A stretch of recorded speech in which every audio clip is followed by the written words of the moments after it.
Hi everyone, don't hate the player, hate the game. It's all nice and fine marrying for love. That would be a nice utopian dream if everyone out there literally just married for love and who they liked, but no.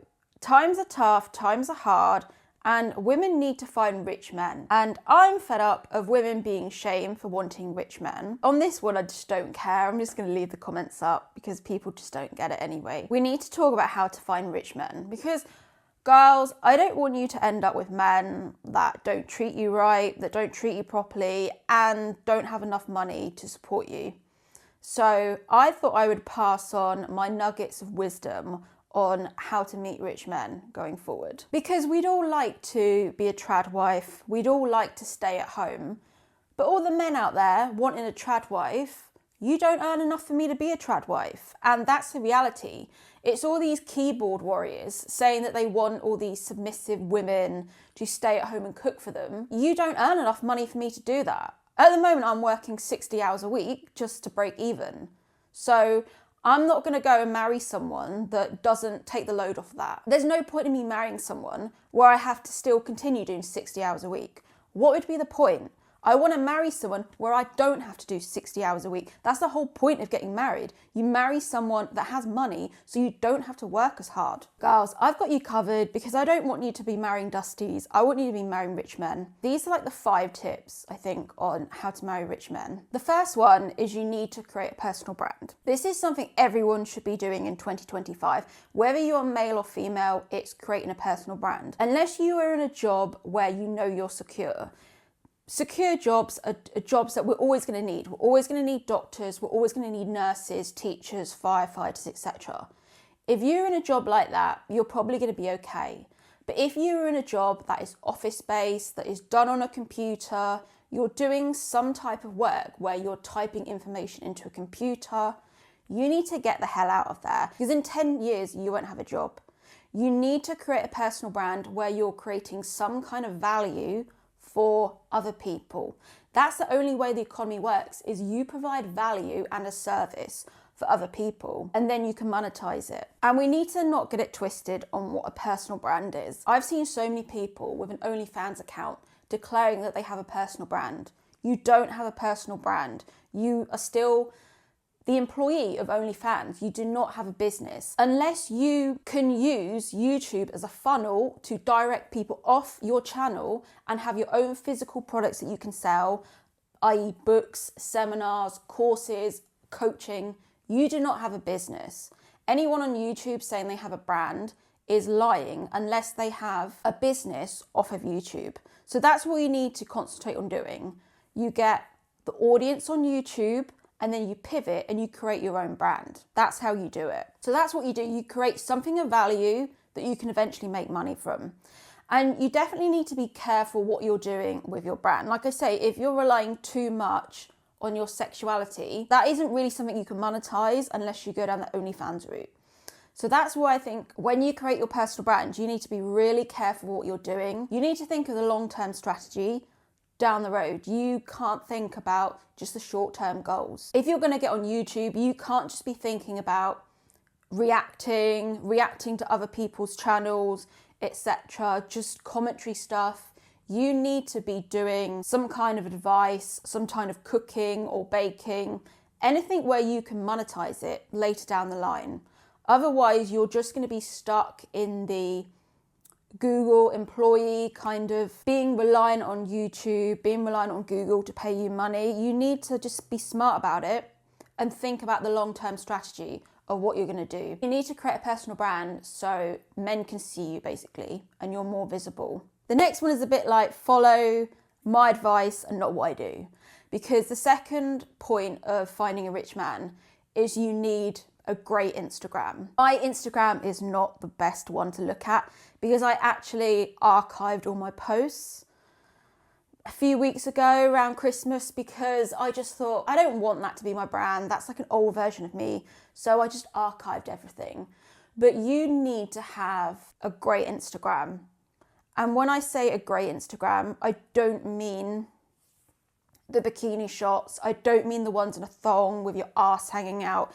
I mean an appropriate Instagram with a brand, where you're doing things, where you're possibly networking with other people. But you need an Instagram where a man can look at it and think, I would take her out to dinner. If you don't have an Instagram like that, you will just get horny men approaching you, because men message women when they're horny, when they're drunk, when they're feeling lonely, or when a girl's just split up with them usually. So if you are just putting an Instagram like that, you're just going to get one type of men. So my Instagram, at the moment, it's like, I don't have time. I don't have time to do YouTube and Instagram. I've had to pick one, but long term, I will have to develop Instagram if I want to springboard. But also in terms of making content, you want to make long form content. And this is the thing, I've spoken before about being in the network. If you're not in the network, a podcast is not going to work for you, because you are not going to be able to get top tier guests on a podcast. So I think starting off, if you have zero network, don't do a podcast. Only do a podcast if you have access to the network and you're lucky enough to be in that circle. For everyone else like me, I just had to do what I could. I just had to do sit down talking videos.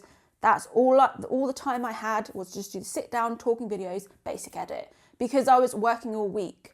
I think it's a fallacy that people think that if they want to springboard from, say, a corporate job to doing something they love, I think it's a fallacy. They think they're going to have 12 hours to just create this YouTube video, this amazing edit. You won't. You'll be scrabbling for time here and there initially.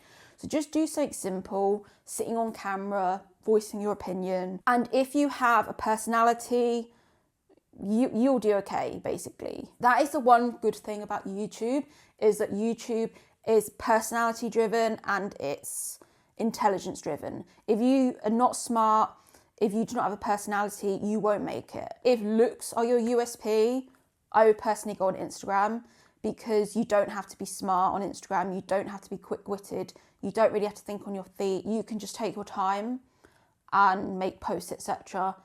But if you want to be on YouTube in long term, you need to have a personality. If you don't have a personality, you won't make it. So you need the creative brand, and then you need the Instagram. And then once you have those two, you have the springboard for the next one. So the next one I've done is, I've said be thirsty.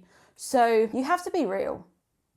If you are living in a small town, you're not going to get approached by rich men. They're not going to find your Instagram. They're not going to know who you are. You're going to have to drop the ego and approach the rich men. I want to get this kind of right in your head. There's two things. There's being famous and there's being rich.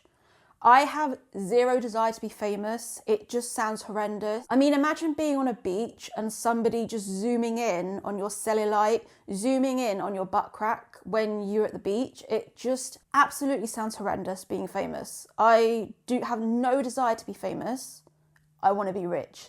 That's the difference. I do not desire a famous man, but I want a rich man. I joke about this, but my ideal life would just be marrying a rich oil baron in Texas, don't have to work. I can literally just stroke horses all day with a paddle brush, ignore his indiscretions, have a load of children. I would give them proper American names like Noah, Levi, and Randy.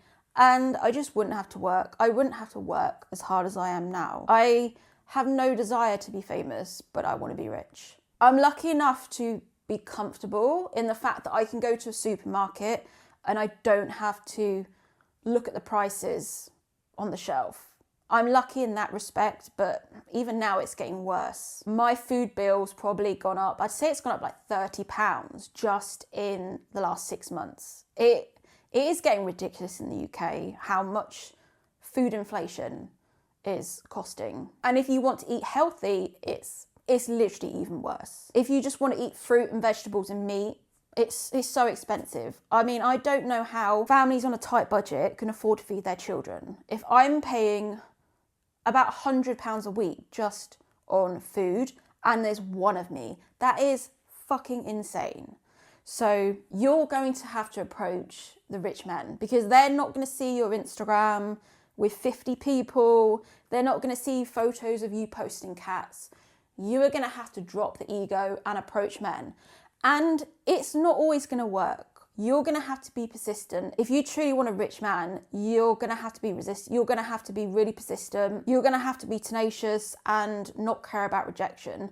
You're just going to have to approach people you like. If they don't like you, just breathe, take it in, that's fine. They don't want you, move on to the next person. You can't be internalising this shit. We've moved on. We've moved on from internalising if a man doesn't want you. At the end of the day, do you want to be someone that doesn't take any risk? If you don't take any risks, you're going to have an average life. And that's fine if you want an average life, but if you want an amazing life, you're going to have to take risks. In this game, you need to be good at getting rejection. You need to be good at posting a video and it flops. You learn from it. Why didn't that video work? Did I not title it correctly? Was it something that my audience would not like? You have to think strategically like that. Understanding that the difference between losers and winners is that we're all going to lose at everything. There's always going to be something that doesn't work out, but it's bridging the gap between losing and getting up again. I used to take so long between the fall and getting up again. And it's shortening the gap between the two, which makes you a winner. If you can compartmentalize things and think, okay, it's only a video, it doesn't matter. You get up again, you make a new video, you keep going. In a way, I mean, brace yourselves for this analogy, but I always see YouTube is a bit like being an athlete, because you are only as good as your last video. So it's a bit like an athlete where you're only as good as your last game. And if you've won your game, everyone loves you. But if you lose a game, people are like, why did you lose? It's like that with YouTube. If you have a video and it does well, then the algorithm just fucking loves you. But then if you put out something that people don't like, then the algorithm's like, well, why did you put out that video? We don't like that video. Your video's not as good as last week. It's a bit like that. You're only as good as your last video. So if you can lessen the gap between your failures and getting up again, that's a sign of a winner. You can apply that to anything. You can apply that to a breakup. You can apply that to getting knocked back. You can apply that to asking someone out and getting rejected. You can apply that to anything. We're getting towards the end now, but one of the last ones is network. Networking is so important. And it's also important to not see every man you come across as your potential husband. Men can smell that a mile off if you're desperate. You just want to almost be like a swan, gliding in there without an agenda, making friends with everyone, making friends with women, making friends with men, and not just zeroing in on the man that you want. You need to be a bit more strategic and you need to play the game and network, because the thing is, if you manage to get yourself into that kind of social circle, rich men always have rich friends. They don't hang around with poor people. Rich people run in packs.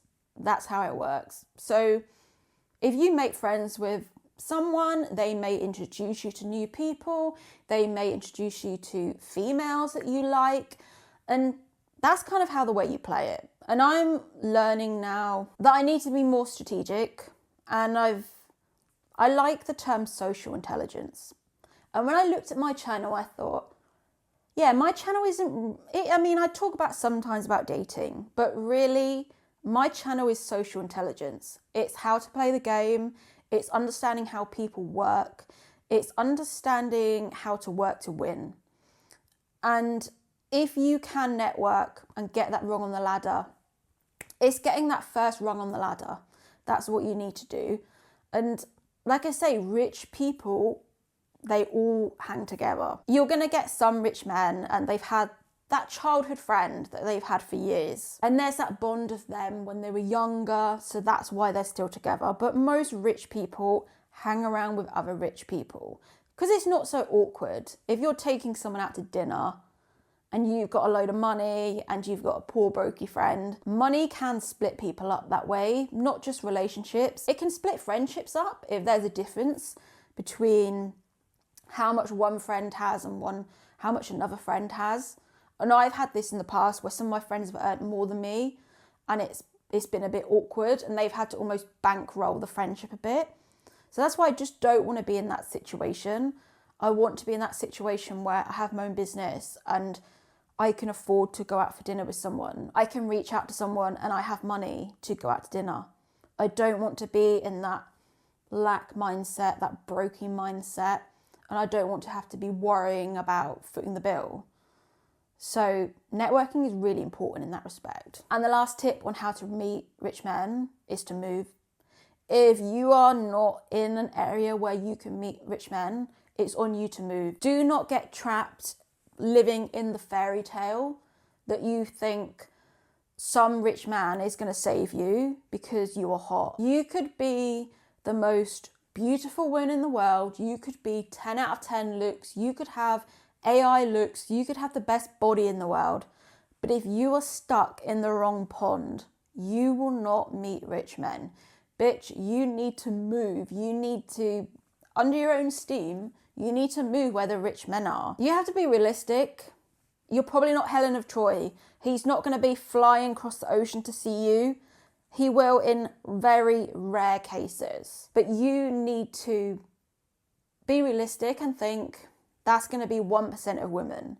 If you want to meet rich men, you need to be strategic. You need to move. Like me, the game is potentially to move to America. And when I was kind of thinking about ideas for this year, I actually storyboarded a lot of Americana content, which I can't really do at the moment because of the wildfires.